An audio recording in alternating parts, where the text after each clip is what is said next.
Hi friends, எல்லாருக்கும் வணக்கம். இன்றைக்கி எல்லோரும் ஹாப்பியாக ஹெல்த்தியாக இருக்கணும். இந்த நாள் ஃபுல்லாக பீஸ்ஃபுல்லாக பாசிட்டிவாக உங்களுக்கு பிடிச்ச மாதிரி இருக்கணும் அப்படின்னு சொல்லிட்டு நினச்சிக்கோங்க.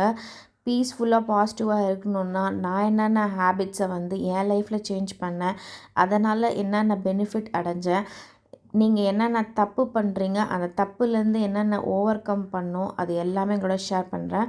அதுக்கு முன்னாடி சேனலுக்கு ஃபஸ்ட் டைம் வந்தீங்கன்னா சப்ஸ்கிரைப் பண்ணிவிட்டு பாருங்கள். இப்போ வாங்க வீடியோக்குள்ளே போகலாமா?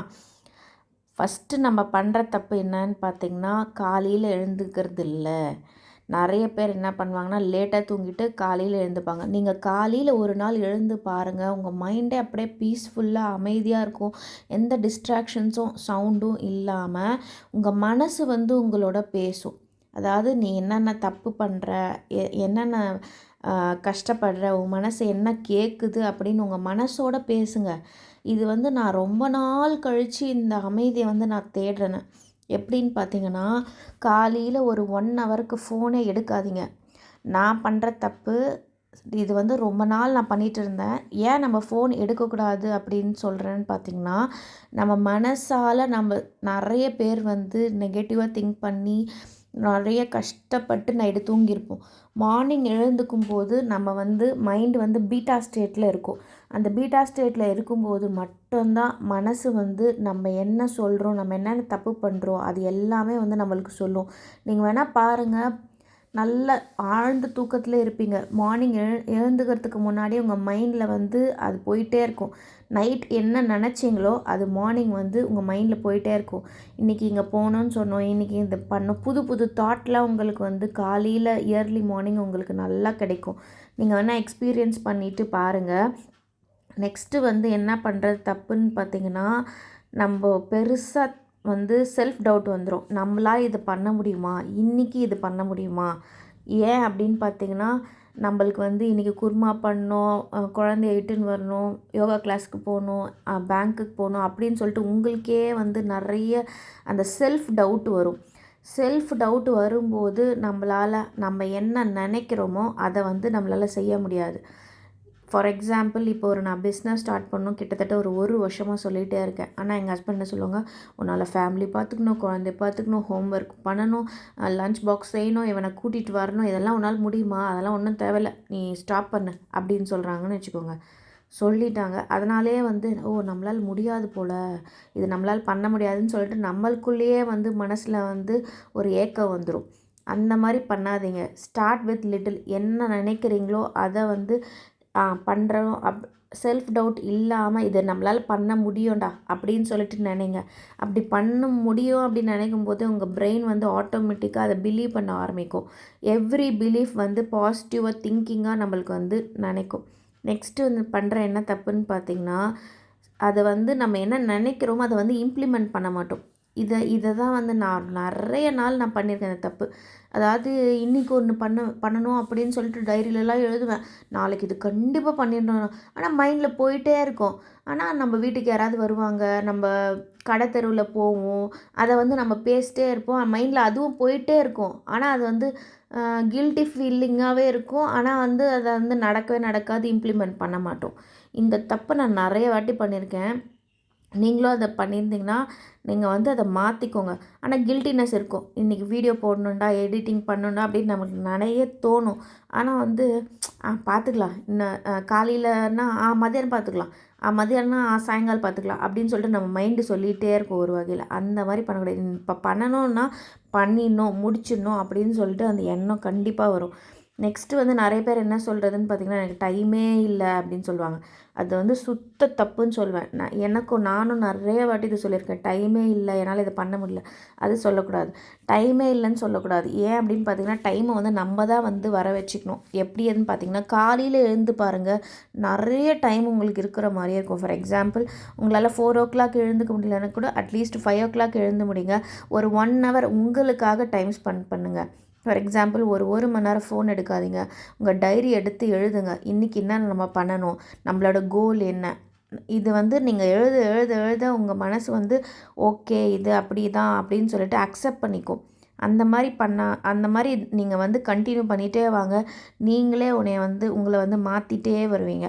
அதுக்கப்புறம் பார்த்திங்கன்னா நிறைய பேர் என்ன சொல்லுவாங்க, நான் பிஸ்னஸ் ஸ்டார்ட் பண்ணணுன்னு நினைக்கிறேன், ஆனால் என்னால் பண்ண முடியல. என்னன்னு கேட்டிங்கன்னா லோ ஃபினான்ஷியல் ஸ்கில்ஸ்ன்னு சொல்லுவாங்க. எப்படின்னா என்கிட்ட மணி இல்லை, நான் வந்து ஹஸ்பண்டை டிபெண்ட் ஆகிருக்கணும் அப்படின்னு சொல்கிறது தப்பு.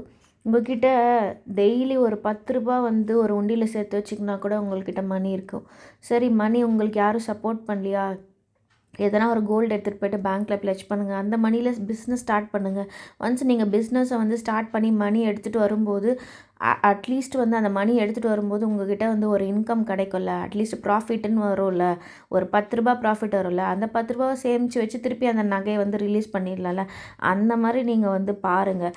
அதுக்கப்புறம் பார்த்திங்கன்னா ஹெல்த்துக்கு வந்து இம்பார்ட்டன்ஸ் கொடுக்கறதில்ல. நெக்ஸ்ட் என்னென்னு பார்த்திங்கன்னா குழந்தைக்கு சாப்பாடு ஊட்டுவோம். அதுக்கப்புறம் நம்ம என்ன பண்ணுவோம் பார்த்திங்கன்னா அந்த சாப்பாடு வந்து மீந்து போச்சா அப்படியே குப்பை மாதிரி நம்ம வயிறை வந்து அதில் வந்து டம்ப் பண்ணுவோம். இது வந்து நான் நிறைய வாட்டி பண்ணியிருக்கேன். இந்த தப்பு என்னென்னு பார்த்திங்கன்னா நிறைய வாட்டி என் பையனுக்கு சாப்பாடு கலக்குவேன், அதுக்கப்புறம் அது வேஸ்ட்டாக போயிடும் அப்படின்னு சொல்லிட்டு அதையே வந்து நானே டம்ப் பண்ணுவேன் என் வயிற்றில். அப்படி பண்ணி பண்ணி சில டைமில் பார்த்திங்கன்னா வயிறே பெருசான மாதிரி நம்மளுக்கே தெரியும். அந்த மாதிரி பண்ணாதீங்க. அதே மாதிரி நெக்ஸ்ட்டு என்ன பண்ணுற தப்புன்னு பார்த்திங்கன்னா ஒரு வாரத்துக்கு முன்னாடியே நீங்கள் பிளான் பண்ணணும். இந்த வீக் வந்து நான் இதெல்லாம் பண்ண போகிறேன், இதெல்லாம் பண்ணி முடித்ததை டிக் போடுங்க. முடிக்காத ஏன் நீ பண்ணலை அப்படின்னு உங்களுக்குள்ளே நீங்கள் கேட்கும்போது அது கரெக்டாக வந்து உங்களே ஏன் அப்படின்னு பார்த்தீங்கன்னா நம்ம வந்து யாரும் வந்து நம்மளை வந்து மோட்டிவேட் பண்ணவே மாட்டாங்க. நம்ம தான் நம்ம ஒரு கட்டத்தில் மோட்டிவேட் பண்ணிக்கணும். இது வந்து அடிபட்டு அடிபட்டு அடிபட்டு தான் நான் கற்றுக்கிட்டேன். பார்த்தீங்கன்னா இப்போ வந்து என்னென்ன பண்ணணும்னு சொல்லிட்டு ஒரு டைரியில் எழுதுவேங்க. அந்த வீக் முடியறதுக்குள்ளே இதெல்லாம் நம்ம பண்ணோமா, ஏன் பண்ணலன்னு நீங்களே உங்களை கேளுங்க. அப்போ தான் உங்களுக்கு வந்து அதோட ஏன் இப்படி பண்ணல அப்படின்னு நம்மளுக்கே வந்து ஒரு கில்ட்டி கான்ஷியஸ் வரும்போது நம்ம ஆட்டோமேட்டிக்காக பண்ணுவோம். சில பேர் வந்து உங்களை இரிட்டேட் பண்ணுற மாதிரி இருந்தாங்கன்னு வச்சுக்கோங்க, அந்த இடத்துல விட்டு போயிடுங்க. அவங்கக்கிட்ட கண்டினியூஸாக வந்து ஆர்கியூ பண்ணாதீங்க, அமைதியாக இருங்க. பிடிக்கலையா அவங்களுக்கு அந்த இடத்த விட்டு கிளம்பி போயிடுங்க. அதை விட்டுட்டு அவங்கக்கிட்ட இரிட்டேட் ஆகி அவங்கக்கிட்ட கோவப்பட்டு அந்த நாள் அவங்களையும் இரிட்டேட் பண்ணிவிட்டு நீங்களும் வந்து நிம்மதி இல்லாமல் ஒரு பீஸ்ஃபுல் இல்லாமல் போயிடாதீங்க. ஆக்சுவலி அந்த மாதிரி பண்ணாமல் உங்களுக்கு பிடிக்கலையா, அவங்க மேலே வெறுப்பாக இருக்கா, தயவுசெய்து சைலண்ட்டாக இருங்க. முடியலையா அந்த ரூமை விட்டு இல்லை இந்த வீட்டை விட்டால் கொஞ்ச நேரம் வெளியே போய் காற்று வாங்குங்க, அவ்வளோதான், முடிஞ்சு போகும். அப்புறம் அதே மாதிரி நிறைய பேர் வந்து ஆறாவை வந்து வேஸ்ட் பண்ணுவாங்க. எப்படி அப்படின்னு பார்த்திங்கன்னா கண்டினியூஸாக யாருக்காவது ஒருத்தர் ஃபோன் பண்ணுவாங்க, பேசிகிட்டே இருப்பாங்க. அவங்க நெகட்டிவாக பேசும்போது அந்த ஆறா வந்து நம்ம மனசுக்குள்ளே இறங்கும்போது நம்மளுக்கு வந்து நெகட்டிவ் தாட் நிறைய வரும். எப்படின்னு பார்த்திங்கன்னா நிறைய பேசாதீங்க.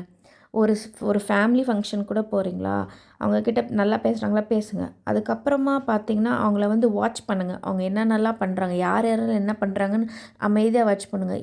இந்த டெக்னிக் வந்து நான் எங்கே கற்றுக்கிட்டேன் பார்த்திங்கன்னா என் ஹஸ்பண்ட்கிட்ட கற்றுக்கிட்டேன். எந்த ஃபங்க்ஷன் போனாலும் அமைதியாக அப்படியே வாட்ச் பண்ணுவார், நிறைய பேச மாட்டார். அவங்க பேசுகிறத வந்து கேட்பார், ஆனால் அமைதியாக வாட்ச் பண்ணுவார். இதே மாதிரி நம்ம சிஎம் விஜய் கூட ஒரு இன்டர்வியூவில் சொல்லியிருந்தாங்க, நான் வந்து நிறைய பேச மாட்டேன், ஆனால் வந்து வாட்ச் பண்ணுவேன், யார் யார் என்ன பண்ண. அப்படி வாட்ச் பண்ணும்போது நம்ம ஆறாவும் நம்மளுக்கு வந்து குட் பாசிட்டிவிட்டி மூட்லேயும் இருக்கும். அது இல்லாமல் பார்த்திங்கன்னா தேவையில்லாத விஷயத்த வந்து நம்ம பேசி பேசி பேசி நம்ம எனர்ஜி வந்து ஃபிசிக்கலாகவும் லாஸ் பண்ணுவோம், மென்டலாகவும் லாஸ் பண்ணுவோம். இதை கடைப்பிடிச்சி பாருங்கள், கண்டிப்பாக உங்கள் லைஃப் மாறும். அதே மாதிரி நிறைய டைம் வந்து நம்ம என்ன பண்ணுவோம் பார்த்திங்கன்னா நம்மளுக்கு என்ன பிடிக்கும் அப்படின்னு நம்மளுக்கே தெரியாது. ஏன் அப்படின்னு பார்த்தீங்கன்னா ஏன்னா நம்ம மனசுக்கிட்ட பேசுகிறதே இல்லை. காலையில் எழுந்த உடனே ஃபோன் எடுத்து வச்சுப்போம், இன்றைக்கி வந்து என்னென்ன நடந்துச்சு நியூஸுன்னு பார்ப்போம். சமைக்கும் போதும் பார்த்திங்கன்னா ஃபுல்லாக யூடியூப் வீடியோஸோ பாட்காஸ்ட்டோ போட்டுட்டு பார்ப்போம். அந்த மாதிரி பண்ணும்போது நம்மளால் மனசை வந்து அமைதியாக வச்சுக்க முடியல. அதே மாதிரி ஓவர் இன்ஃபர்மேஷனை லோட் பண்ணிகிட்டே இருப்போம். அதாவது இன்றைக்கி ஃபார் எக்ஸாம்பிள் என் ஃபீல்டில் நான் சொல்கிறேன், இன்றைக்கி ஒரு ரெசிபி பார்ப்போம், இதை பண்ணணும்டா அப்படின்னு ரெக்குயர்மெண்ட்ஸ்லாம் வாங்கிப்போம். அதை விட இதுக்கு நல்லா வந்து வியூஸ் போயிருக்கு, ஓகே இது நம்ம பண்ணலாம் அப்படின்னு சொல்லிட்டு நான் ஓவர்லோட் பண்ணும்போது நான் என்ன நினச்சேனோ அந்த விஷயத்த வந்து என்னால் பண்ண முடியாமையே போயிடும். அந்த தப்பை நீங்கள் பண்ணாதீங்க. நீங்கள் இன்றைக்கி பண்ணணுமா, இந்த ரெக்கமெண்ட்ஸ் எழுதணுமா, ஆன வரைக்கும் ஓகே இது பண்ணணும் அப்படின்னு முடிவு பண்ணுங்கள். அதே மாதிரி இந்த விஷயத்தை இன்றைக்கி பண்ணி முடிக்கணும்னா கண்டிப்பாக பண்ணி முடிக்கணும் அப்படின்னு நீங்கள் மனசு வைங்க, கண்டிப்பாக உங்களால் முடியும். அதே மாதிரி யாரையும் வந்து கிரிட்டிசைஸ் பண்ணாமல் ஒரு மாதம் இருங்க, காசிப் பண்ணாமல் இருங்க. யாரையுமே கிரிட்டிசைஸ் பண்ணாதீங்க. உங்களுக்கு பிடிக்கலையா விட்டுடுங்க. அ அவ இப்படி பண்ணா, அவ அந்த மாதிரி, ஏன் தான் எனக்கு மட்டும் என் வாழ்க்கையில இப்படி இருக்கு. நான் நெறைய வாட்டி இந்த ஒரு வேர்டு என் மைண்டில வந்துட்டே இருக்கும். நம்ம எல்லாருக்கும் நல்லது தானே பண்ணுறோம். நம்மளுக்கு மட்டும் ஏன் கடவுள் வந்து இவ்வளோ நெகட்டிவா நம்மளுக்கு மட்டும் பண்ணிட்டே இருக்காரு அப்படின்னா, ஒரு கட்டத்துக்கு மேல ஒரு சீரியஸா ஒரு 5 டேஸ் வந்து நான் ஹாஸ்பிட்டல் அட்மிட் ஆனப்போ, நான் எனக்குள்ளே கேட்டுக்கிட்டே இருக்கேன். நம்மள மட்டும் நம்ம எல்லாருக்கும் நல்லது தானே பண்ணணும். ஆனா நம்மளுக்கு மட்டும் ஏன் வந்து நெகட்டிவிட்டி வந்துட்டே இருக்கு. நம்மளுக்கு மட்டும் ஏன் நினைக்குது அப்படி சொல்லும்போது, அப்புறமா ஒரு ஒரு வீடியோ எனக்கே வந்து பிரபஞ்சம் குடுத்த மாரி இருந்துச்சு. உனக்கு அதாவது யார் வந்து அத தாங்குறாங்களோ, அவங்களுக்கு தான் வந்து கடவுள் வந்து குடுப்பாங்க. அதாவது நம்மளுக்குள்ள அந்த வில் பவர் எப்படி நம்மளுக்கு தெரியும்னா, இப்படி கஷ்டத்த குடுக்கும்போது மட்டும் தான் தெரியும். சமந்தா வந்து ரீசென்ட்டா வந்து ஆக்ட்ரஸ் சமந்தா ஒரு வீடியோல சொல்லியிருந்தாங்க. நான் வந்து எனக்கு நல்லது நடக்கும்போது நான் ஒன்றுமே கற்றுக்கல. ஆனால் வந்து எனக்கு நெகட்டிவிட்டியா வருதுல்ல, எனக்கு நெகட்டிவிட்டியா நிறைய லைஃப்பில் நடக்கும்போது மட்டும்தான் நான் நிறைய கற்றுக்கிட்டேன். அதாவது நம்ம ஒரு ஒரு வாட்டி விழும்போது மட்டும்தான் அடுத்தவங்க யார், அவங்க என்ன பண்ணுறாங்க அப்படின்னு நான் கற்றுக்கிட்டேன். அதே மாதிரி என் லைஃப்பில் நெகட்டிவ் சிச்சுவேஷன்ஸ் வரும்போது மட்டும்தான் நான் லைஃப்பில் அது எனக்குன்னே நான் வீடியோ பார்க்கும்போது எனக்குன்னே அந்த வீடியோ வந்த மாதிரியே இருந்துச்சு. அந்த மாதிரி நீங்கள் என்ன நினைக்கிறீங்களோ பிரபஞ்சம் வந்து உங்களுக்கு அதை வந்து ஈர்த்து எடுத்துன்னு வந்து கொடுக்கும் அப்படின்னு சொல்லுவாங்க. உங்களுக்கு என்ன பிடிக்குமோ அதை திரும்ப திரும்ப உங்கள் பிரெயினில் நினைங்க. நினைக்கும்போது அது ஆட்டோமேட்டிக்காக வந்து நம்மளுக்கே வந்து ஈர்த்துன்னு வந்து கொடுக்கும் அப்படின்னு சொல்லுவாங்க. அதே மாதிரி உங்களுக்கு பிடிச்சதை செய்யுங்க. ஃபார் எக்ஸாம்பிள் உங்களுக்கு யார்கிட்டயும் பேசுகிறதுக்கு உங்கள் கஷ்டத்தை சொல்கிறதுக்கு விருப்பம் இல்லையா, ஒரு பேப்பரோ ஒரு டைரியோ எடுத்துக்கோங்க. அதில் எழுதுங்க. உங்களுக்கு பிடிச்சதை எழுதுங்க. அதுக்கப்புறம் அதை வந்து கிழிச்சு போட்டுடுங்க. அதுவே வந்து மனசு வந்து வந்து நெகட்டிவாக இருக்கிறத வந்து பாசிட்டிவாக கிளென்ஸ் ஆகிடும். பிடிச்ச பாட்டு போட்டு கேளுங்க, டான்ஸ் ஆடுங்க, உங்களுக்குன்னு ஒரு 1 ஹவர் டைம் ஒதுக்குங்க. அதே மாதிரி ஸ்க்ராலிங் டைமை வந்து கம்மி பண்ணுங்கள். இந்த ஹவர்க்குள்ளே ஃபோன் பார்க்கணும், அதுக்கப்புறம் ஃபோன் பார்க்கக்கூடாது அப்படின்னு நினச்சிட்டே வந்தீங்கன்னா கண்டிப்பாக இதெல்லாம் மாறும். உங்கள் லைஃப்பில் இதெல்லாம் மாறுச்சுன்னா கண்டிப்பாக தம்ஸ் அப் கொடுங்க.